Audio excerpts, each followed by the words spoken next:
দেখেন, আপনার কাছে থাকা কয়েন সংখ্যাকে ৬ দ্বারা ভাগ করুন এবং ফলাফলটিকে অনুমান করা ব্লুম তালিকার মূল্যে ২ গুণ করুন। উদাহরণস্বরূপ বলা যাক, ৩০,০০০ ব্লুম পয়েন্ট আছে আপনার কাছে। ৬ দ্বারা ভাগ করবেন। হ্যাঁ, আপনার যেই পয়েন্টগুলো আসে, এগুলো হবে কয়েন। এই কয়েন দ্বারা আপনি এই যেই এই ইয়া এই আপনার ডলারটা ওনারা বরাদ্দ করছে, সেটা দিয়ে ২ গুণে করবেন।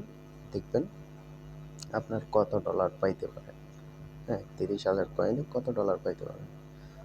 তো বুঝতেই পারতেছেন মানে অ্যালোকেশনটা কীভাবে দিবে। আমি এই জিনিসটা আপনাদের বোঝার সুবিধার্থে বাংলা ট্রান্সলেট করে রাখছি। হ্যাঁ, আপনারা ক্রোমে যাই